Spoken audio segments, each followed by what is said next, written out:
Ce jour-là, j'avais acheté une de ces courges appelée butternut. Je n'avais guère d'idée sur la façon de la préparer, mais le nom m'avait plu. Butternut, un anglicisme appétissant qui laissait présager douceur et rondeur. Je rentrai donc chez moi, ma courge sous le bras, et alors que je passais devant l'épicerie asiatique au coin de ma rue, son propriétaire, M. Tanatsai, m'apostropha. M. Tanatsai était un petit Thaïlandais affable et bavard qui n'hésitait pas à héler quiconque ralentissait le pas devant sa boutique. Avec le temps, le bonhomme était devenu un presque ami. « Tiens, le gros fait tout, avec une butternut. Qu'est-ce que tu vas en faire ?»« Bah, je sais pas, comme du potiron. »« Oh, mais tu peux faire beaucoup mieux. Si t'as 5 minutes, je vais t'expliquer comment on fait une soupe thaï avec. » Il est inutile d'employer un couperet comme je viens de le faire pour une telle courge. Non, pour une butternut comme celle-ci, un bon couteau fait très bien l'affaire, ne vous inquiétez pas. Mais là, si j'ai utilisé mon couperet, c'est parce que je pensais à M. Tanatsai.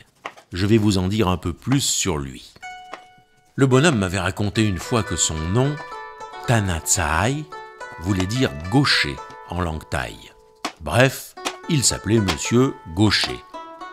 Et il était effectivement gaucher pour tout ce qu'il manipulait, sauf pour une seule chose justement, manier le couperet. Une habitude prise dans sa jeunesse au temps où il débitait des poulets dans une gargote, coincé derrière une porte battante qui lui rendait imprudent l'usage de sa main gauche. Et c'est donc d'une main droite assurée qu'il débitait à présent la viande ou les légumes récalcitrants. Ce jour-là, donc, j'avais le temps et bien envie de savoir comment Monsieur Gaucher préparait sa soupe de butternut. Il me demanda « T'as des oignons chez toi ?»« Ah bah oui. »« Il te faudra aussi de l'ail. T'en as ?»« Bien sûr. »« Parfait. Et pour les faire revenir, la cuillère d'huile qui va avec, olive, arachide, ghee, comme tu le sens. Tu auras besoin de massis et de girofle. » Du massis ? Oui, ou de la muscade si tu n'en as pas. Le massis, c'est l'enveloppe de la noix muscade. C'est presque pareil, mais c'est plus doux et plus raffiné. Je vais t'en donner, ta butternut a un goût subtil et velouté, ça lui conviendra mieux.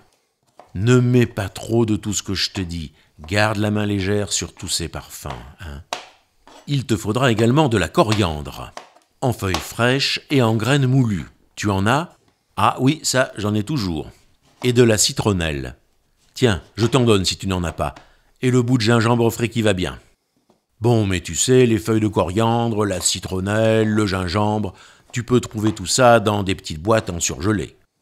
Et bien sûr, du sel et du poivre. Du bon poivre, blanc, Kampot, Sichuan, peu importe, celui que tu préfères. Tu mettras de la crème de coco, une briquette du supermarché.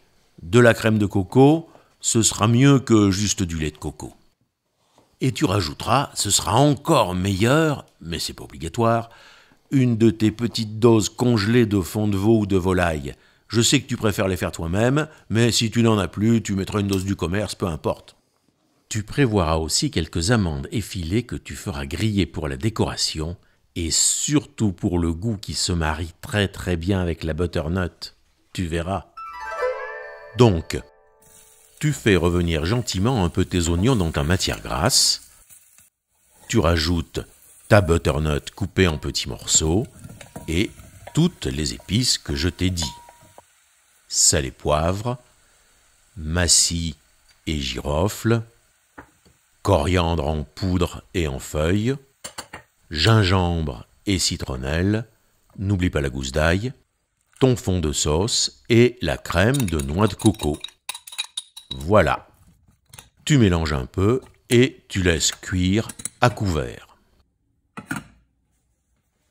Ah, et tu rajoutes un peu d'eau évidemment en cours de cuisson si tu vois que c'est nécessaire pour que ça n'accroche pas.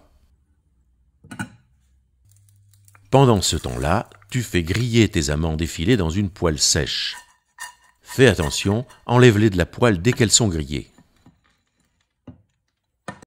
Et enfin, lorsque ce sera cuit, que les morceaux de butternut seront bien tendres, tu passeras tout au blender. Ou, comme je dis, tu donnes à manger à la girafe, si tu sais faire attention aux éclaboussures. Oui, la girafe, c'est comme ça que les cuistots appellent le mixeur plongeant. Tu sais, ce bon vieux robot Marie. Et alors, soit tu verseras ta soupe dans de jolis bols, soit tu la conserveras quelques jours au frigo, mais tu pourras aussi la congeler sans problème. Pour la servir, tu décoreras à ton goût avec par exemple une petite pincée de paprika, mais surtout n'oublie pas les amandes effilées grillées. Et pour donner les 3 jolies couleurs à ton plat, du jaune, du rouge et du vert, ajoute une petite pluche de persil ou de coriandre. Tu m'en diras des nouvelles.